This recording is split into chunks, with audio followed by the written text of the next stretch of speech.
ሰላም ጤና ይስጥልን አድማጭ ተመልካቾቻችን የካቲት 7 2018 ዓ.ም ዕለታዊ መረጃዎችና ዘገባዎችን ይዤ መጥቻለሁ። መረጃና ዘገባዎችን እየተከታተላችሁ አብራችሁ እንድትቆዩ በአክብሮት ጋብዛለሁ። ሀሳብ አስተያየት ቢኖራችሁ ጥቆማ ዜናችን ሜል.ኮም ላይ ያደርሳችሁ አብራችሁን ቆዩ። በዚህ ሰዓት በርከት ያሉ የግንባር መረጃዎችንና ተዛማጅ ፖለቲካዊ ዲፕሎማሲያዊ መረጃዎችን ይዣለሁ። እንግዲህ በዚህ ሰዓት ወደ እናንተ ከማደርሳቸው መረጃዎች መካከል የክተት ጥሪዎችን እየተመለከተ ነው። እንግዲህ እያንዳንዱ ክልል የክተት ጥሪ እያደረገ ነው የሚገኘው። በዛሬው መረጃ ጊዜያችን በጠዋት የኦሮሚያ ክልል ክተት ጥሪ ማስተላለፉና እንደዚሁም ደግሞ ከዚህ ጋር በተያያዘ የክልሉን የጸጥታ ኃይል አደረጃጀት በመካናይዝድ እና በመከላከያ ደረጃ እያደራጀ መሆኑን ዝርዝር መረጃዎችን አድርሻችኋለሁ። በሌላው ደግሞ ራሱን እንደ ራስ ገዝ ክልል በሚቆጥረው የትግራይ ክልል አካባቢም እንደዚሁ አዲስ የክተት ጥሪ ተደርጓል። ያው እንግዲህ ካለው አጠቃላይ ወታደራዊ ዝግጅት አንጻር የሚታይ ነው። ይህንን የተመለከቱና ሌሎች መረጃዎችን ጨምሮ በተለያዩ አካባቢዎች ያሉ ዝርዝር የግንባር መረጃዎችን በዚህ ሰዓት ወደ እናንተ የማደርሳችሁ ይሆናል። ወደ አማራ ክልልና በተለያዩ አካባቢዎች ያሉ ዝርዝር የግንባር መረጃዎች በዚህ ሰዓት ወደ እናንተ ይደርሳሉ። በአማራ ክልል በተለያዩ አካባቢዎች ያሉትን እንደዚሁ የግንባር መረጃዎችና ከዚህ ጋር በተያያዘ እንደዚሁ በድሮን ጥቃትን ያጋለጠ የወረዳ አስተዳደር በዋግ ኽምራ ዞን መታሰሩን ተከትሎ የሚሊሻ አባላት እና ሌሎች የብልጽግና አባላት ከመከላከያ ጋር እንደዚሁ ግጭት ውስጥ ገብተዋል የሚል መረጃ እና ሚሊሻው ሊበተን ይችላል በዚህ ምክንያት የሚሉ መረጃዎችን ጨምሮ የተለያዩ መረጃዎችን በሰዓት ወደ እናንተ የማደርስ ይሆናል። እየተከታተላችሁ እስከመጨረሻው አብራችሁ እንድትቆዩ ነው በአክብሮት የምጋብዛችሁ። ሀሳብ አስተያየት ቢኖራችሁ ጥቆማ ዜናችን ሜል.ኮም ላይ ልታደርሱ ትችላላችሁ። በዛሬ እንግዲህ ከወጡ መግለጫዎች መካከል የአማራ ፋኖ ብሔራዊ ንቅናቄ ፋኖ መግለጫ አውጥቷል።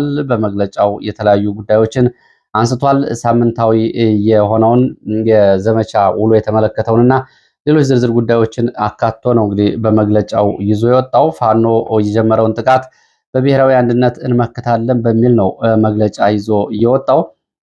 ከባለፈው የካቲት 1 ጀምሮ በጎንደር ቀጠና የተገኘውን ድልም እንደዚሁ በከፍተኛ ድል መዝግቦ ወቅታዊ መግለጫው ላይ በስፋት አካቶታል። በዚህም ድል ተቀዳጅተናል በጎንደር ቀጠና ሲል ፋኖ መግለጫ አውጥቷል። ከዚህ ጋር በተያያዘ በርካታ የሚሊሻና የአድማ ብተና ኃይል ተበትኗል፣ እንዲሁም ደግሞ በርካታ ወደ ፋኖ ተቀላቅሏል በሚል አሃዛዊ መረጃዎችን እንደዚሁ ይዞ ወጥቷል መግለጫው። በዚህ እንግዲህ በጎጃም ቀጠናም በተመሳሳይ እንደዚሁ በተደረገ ዘመቻ የቡድን መሳሪያና የነፍስ ወከፍ ተተኳሽ እና የነፍስ ወከፍ መሳሪያዎች በፋኖ እጅ መግባታቸውንም ጨምሮ ገልጿል። መግለጫው ረጅም ነው።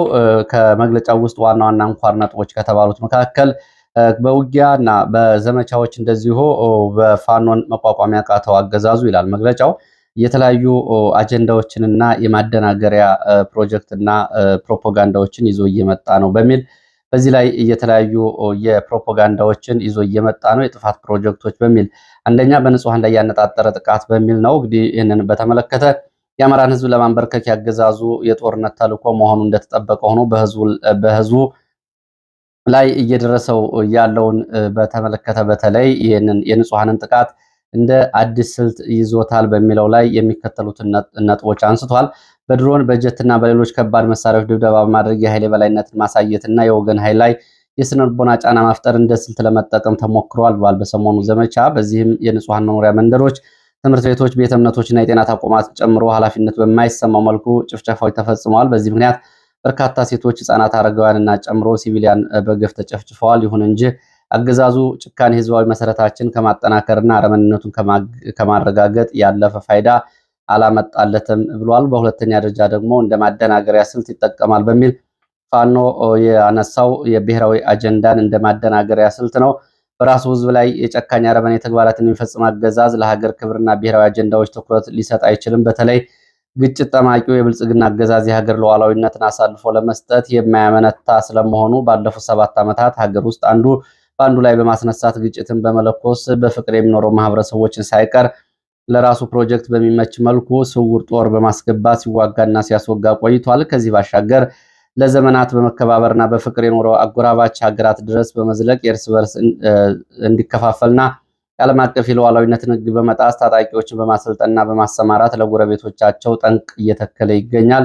አብይ አህመድ የቀጠናው የሰላም ጸርና አተራማሽ ስለመሆኑ በየጊዜው ያደረጋቸው መርህ አልባ ስምምነቶች አደባባይ መገለጫዎቹና መሐላዎቹ በቂ አመላካች ናቸው። ከምንም በላይ የቱርክ፣ የዩናይትድ አረብ ኤሚሬትስ፣ የቻይና፣ የአዘርባይጃን ድሮኖችና ሌሎች ዘመናዊ ጦር መሳሪያዎች በአማራ ህዝብ ላይ በመሞከር የሀገሪቱ ህዝብ በአዳዲስ የጦር መሳሪያ መሞከሪያ ያደረገው አገዛዙ የኢትዮጵያ ክብርና ሉዓላዊነትን ተራ ሸቀጥ እንዳደረገው ሌላኛው ማሳያ ነው።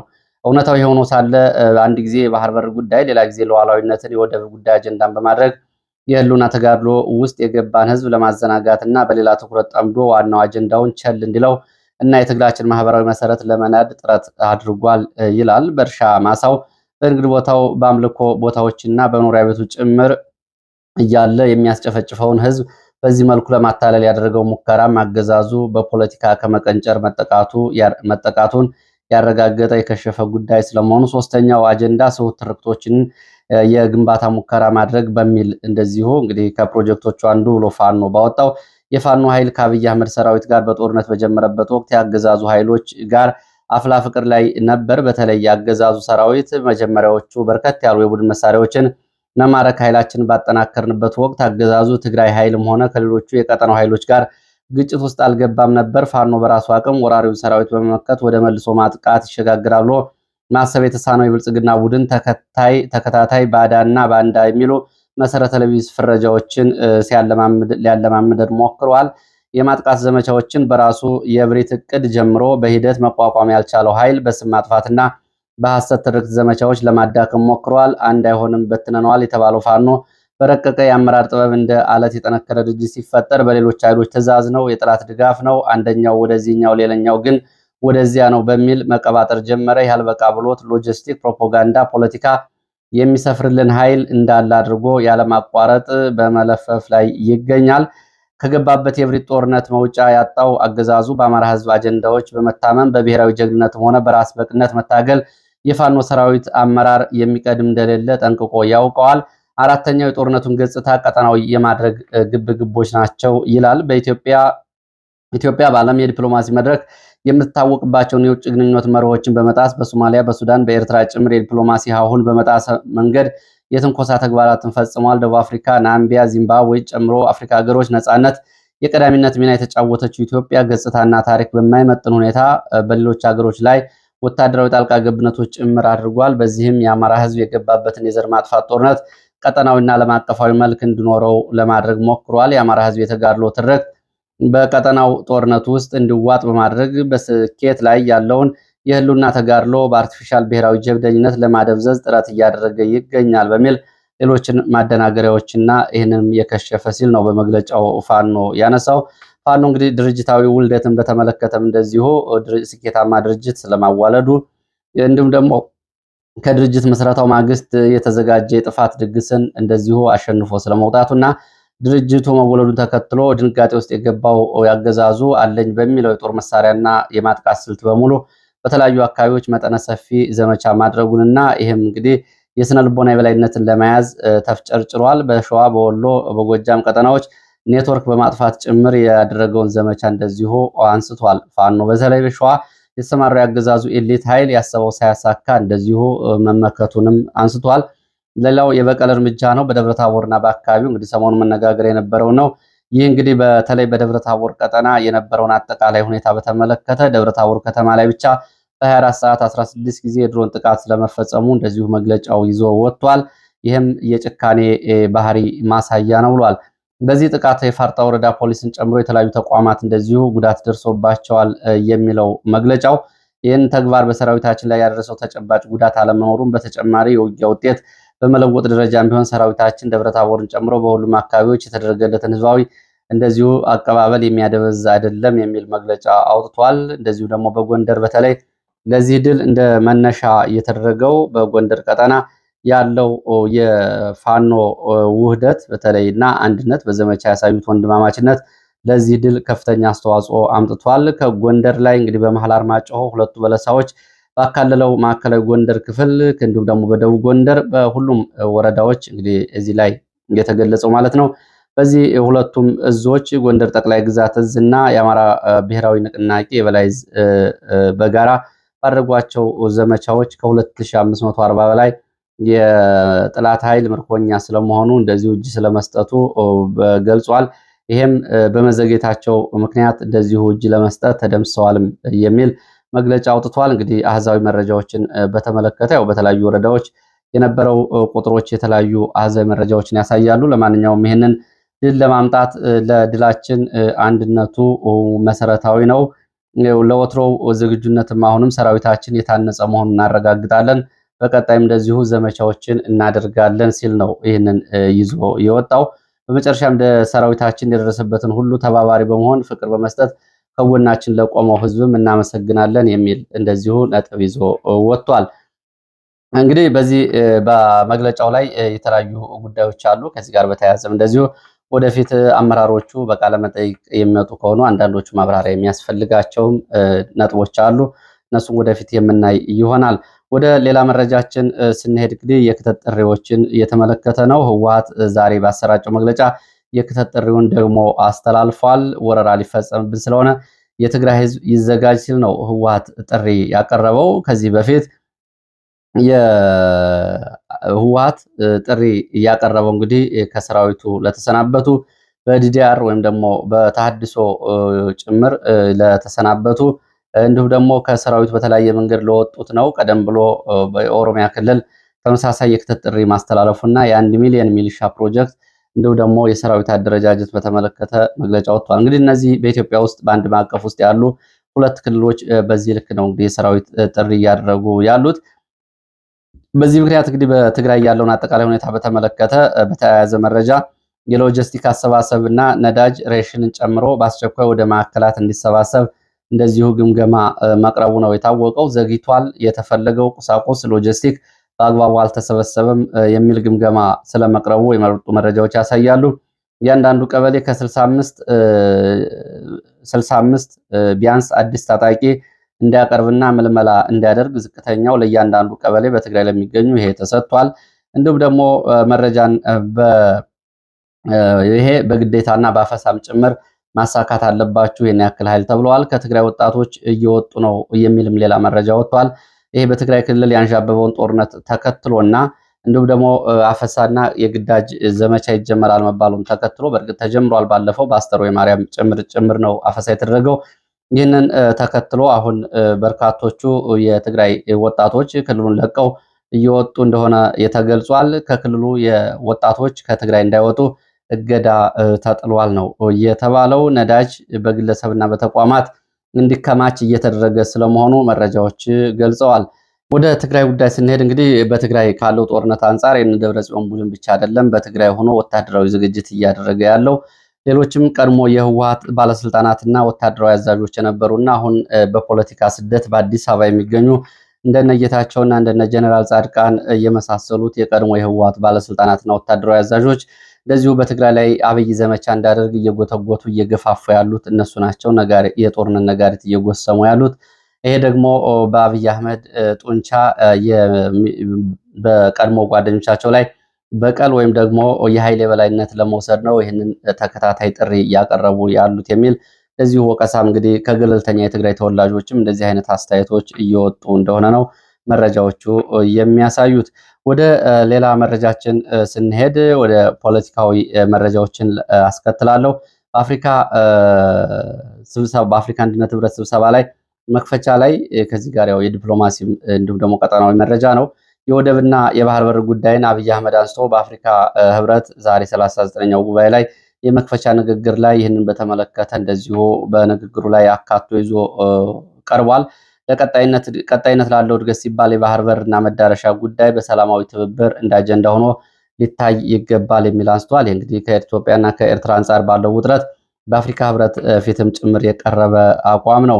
ሌላው አብይ አህመድ በአፍሪካ ህብረት ስብሰባ ላይ እንደዚሁ ጌታቸው ረዳን ጨምሮ የፕሪቶሪያውን የሰላም ስምምነት አደራዳሪ የቀድሞ የናይጄሪያ ፕሬዝዳንት ኦባሳንጆን ስለማግኘታቸው መረጃዎች ጠቁመዋል። የፕሪቶሪያው የሰላም ስምምነት አንጻር በምን ጉዳዮች ላይ እንደተነጋገሩ ግን የታወቀ ነገር የለም። አብይ አህመድ እንግዲህ ተደራዳሪዎቹ ይሄው በሰላም ከኔ ጋር እየሰሩ ነው፣ ሚኒስተር አድርጌ ሾሜያቸዋለሁ፣ እነ ጌታቸው ይሄው ከጎኔ ናቸው የሚለውን ፕሮፓጋንዳ ጨምሮ ጌታቸውን ይዞ ቀርቦ ኦባሳንጆ ጋር ስለመነጋገሩ ነው የተገለጸው። በዚህ ላይ ህወሓት በተደጋጋሚ እንግዲህ እነ አፍሪካ ህብረትና ኦባሳንጆ የፕሪቶሪያው የሰላም ስምምነት ቡድን የሰላም ፖለቲካዊ ዲያሎግ ወይም ደግሞ ውይይት እንዲደረግ ያድርጉ ሲሉ ነበር። ያው የነሱን ሳይሆን እነጌታቸውን በመስማት ያው እንግዲህ እነጌታቸው ጋር ኦባሳንጆን ይዞ ቀርቧል። አጀንዳዎቹና የተነጋገሩባቸው ጉዳዮች አልታወቁም። ሌላው መረጃችን ወደ ምዕራብ ወሎ ቀጠና የሚወስደን ነው። በምዕራብ ወሎ ቀጠና መካነ ሰላም ቀጠና በቦረና ከቦረና ገነት አቅራቢያ በለጩማ ተብሎ የሚጠራ ቦታ ላይ በእንቅስቃሴ ላይ በነበረ መከላከያ ላይ ድንገተኛ ደፈጣ ጥቃት ተፈጽሟል። በጥቃቱ የደረሰው ኪሳራ አልታወቀም። ይህንን ተከትሎ ግን በአካባቢው ለግማሽ ሰዓት የቆየ ውጊያ ተቀስቅሶ እንደነበር የወጡ መረጃዎች ያሳያሉ። በድንገተኛ የደፈጣ ጥቃቱ እንደዚሁ በጉዳቱ አልታወቀም። ሆኖም ወታደሮች በአምቡላንስ ወደ ገነት የሕክምና ተቋማት ስለመወሰዳቸው የመረጃ ምንጮች ገልጸዋል። ወደ ዋግ ኽምራ ቀጠና ስንሄድ በዋግ የድሮን ጥቃቱን ያረጋገጡትና ያጋለጡት ባለስልጣን መታሰራቸው በሚሊሻ አባላት ላይ ቁጣ ቀስቅሷል። የሚሊሻ አባላቱ ለምን ይታሰራሉ? የተገደሉ ጓደኞቻችንና ሆን ተብሎ በድሮን የተጨፈጨፉትን በማጋለጣቸው ለምን ይታሰራሉ? ስለዚህ ሲሞቱም አጀንዳ እንዳይወጣ ይደረጋል በሚል ኩርፊያ ውስጥ መግባታቸው ነው የተገለጸው። የወረዳው ባለስልጣን ለስብሰባ ወደ ሰቆጣ ከተማ ከተጠሩ በኋላ ነው ታስረዋል የተባለው። ይሄ ጉዳይ እንግዲህ አሁን አብዛኛው መከላከያ ላይ የሚገኙት የአካባቢው ተወላጆች በነገራችን ላይ አሁን ካሉት በአማራ ኮታ እንግዲህ ከድሮ ከብአዴን እና ኢህዴን ትግል ጀምሮ ካሉት ወታደራዊ አዛዦች መካከል ከ31 በላይ ጀኔራሎች የአካባቢው ተወላጆች ናቸው። በተለያየ ምክትል ኢታማጆር ሹሙን ጨምሮ ጉዳዩ እስከዚህ ድረስ ደርሷል። በአካባቢው ስምሪት የወሰዱትም የአካባቢው ተወላጅ ወታደራዊ አዛዦች ናቸው። ይህንን የወረዳ አስተዳዳሪ እያሰሩት ነው እየተባለው። ለምን አሰራችሁ ብለው የጠየቁ የብልጽግና ባለስልጣናትንም እያስፈራሩ እንደሆነ ነው እየተገለጸው። እንግዲህ ከአማራ ክልል ዋግ ኽምራ ዞን ባለፈው ጥር መጨረሻ አካባቢ በተፈጸመ የድሮን ጥቃት ከ38 በላይ የሚሊሻ አባላት ወዲያውኑ ሲሞቱ 7 ደግሞ ቆስለው እንደዚሁ ከፊሎቹ ህይወታቸው አልፏል። ይሄ በወቅቱ መነጋገር የሆነ ጉዳይ ነበር። መከላከያ በይፋም ሆነ ይቅርታ አልጠየቀም። ስለ ጉዳዩም ኃላፊነት አልወሰደም። በድሮን ለተፈጸመው ጥቃት ይህንን ያጋለጡ የወረዳ ባለስልጣናት ወደ ማሰር ነው የሄደው። ይሄ ጉዳይ የዞኑ ሚሊሻ ሊፈርስ ይችላል የሚል መረጃ ነው ያለው። በዚሁ በዋግ ኽምራ ደሃና ወረዳ እንደዚሁ በሚሊሻ አባላት ላይ በትላንትናው ዕለት ፋኖ ድንገተኛ ጥቃት መፈጸሙም ታውቋል። በዚህም ቁጥራቸው ያልታወቁ የሚሊሻ አባላት ጉዳት እንዳስተናገዱ ለማወቅ ተችሏል። ወደ ጎጃም ቀጠና መረጃዎቻችን ስንሄድ ወደ ፋግታ አዊ ዞን ቀጠና ነው የምንሄደው። በአዊ ዞን በፋግታ ለኮማ ወረዳ እና ከዳንግላ ወረዳ አዋሳኝ አካባቢዎች የተንቀሳቀሰ የመከላከያ አድማ ብተናና ሚሊሻ ጋር በተደረገው ውጊያ ጉዳት ደርሷል። ውጊያው ትላንትና መሻሽ ጀምሮ ነው እና በሌሊትም ጭምር የፋኖን ቀጠና ከበባ ማድረግ ነው ከሁለት አቅጣጫ ጥቃት የተከፈተው። በዚህ ውጊያ ጉዳት መድረሱ ነው የተገለጸው። ፋኖን ከበባ ውስጥ ለማስገባት ታስቦ የተፈጸመ ዘመቻና ጥቃት ነው። በዚህ እንግዲህ ፋኖ ከበባ ሰብሮ ወጥቷል። ያው መጠነኛ ጉዳት ማስተናገዱ ነው የተገለጸው። በተለይ አፈሳ ተብሎ የሚጠራው ቦታ እስከ ሰምቦ ድረስ ነው ውጊያ የተደረገው። ይሄ እንግዲህ ጉዳቶች ደርሰዋል የተባለውም ሰምቦ የተባለው ቦታ ላይ ነው። ቁጥሩ ያልታወቀ የሚሊሻ አድማ ብተና እንደዚሁ ፋኖም ከበባ ሰብሮ ለመውጣት ባደረገው ለአስጨራሽ ውጊያ እንደዚሁ ቁጥራቸው ባልታወቁ የሚሊሻ አድማ ብተናና የመከላከያ አባላት ላይ ጉዳት ደርሷል። ፋኖም ከበባ ሰብሮ ወጥቷል። መጠነኛ ጉዳትም አስተናግዷል። ይህ ውጊያ የነበረው ሰንቦ ላይ ነው። ከሌሊቱ 10 ሰዓት እስከ ረፋድ ድረስ የተደረገ ውጊያ ነው። ሌላው እንደዚሁ ወደ ደንበጫ የሚወስደን መረጃ ነው። በደንበጫ ከዋድ በኩል ከደንበጫ ከተማ ወደ ዋድ የጨረቃ የእርግብ ተብሎ የሚጠራው እስከ ብር ሸለቆ ድረስ አዲስ ስምሪት ተሰጥቶ እግረኛ ኃይል እንዲገባ ተደርጓል የሚሉ መረጃዎች ወጥተዋል። የመጨረሻ መረጃ የህወሓትን የተመለከተ ነው። ህወሓት የካቲት 11 የሚቀጥለው 51ኛ ዓመቱን በክልል ደረጃ ባለማጣ ከተማ በድምቀት ለማክበር እንደዚሁ እንቅስቃሴ እያደረገ መሆኑን የወጡ መረጃዎች ያሳያሉ። በክልል ደረጃ አለማጣ ላይ ይከበር የሚለው ያው እንግዲህ በኃይል ተቆጣጥረናል፣ ኮማንድ ፖስቱ ወጥቷል፣ አካባቢውን እያስመለስን ነው የሚለው ሁመራ ላይ እናከብራለን የሚል ነበረ እቅዱ። አሁን ደግሞ አለማጣ ላይ እንዲከበር እንቅስቃሴ ተደርጓል። በአለማጣ ኮማንድ ፖስቱ ለቆ ከወጣ በኋላ አደባባዮችን፣ የከተማዋን ተቋማቶች በሙሉ በህወሓት ሰንደቅ ዓላማ እንደዚሁ እንዲሸፈኑ ተደርገዋል የሚል መረጃ ነው ያለው። ለዚህ ሰዓት የነበሩኝ አጫጭር መረጃዎች እነዚህ ናቸው። ስለተከታተላችሁ በእጅጉ አመሰግናለሁ። በሌላ ተመሳሳይ መርሃ ግብር እንገናኛለን። መልካም ጊዜ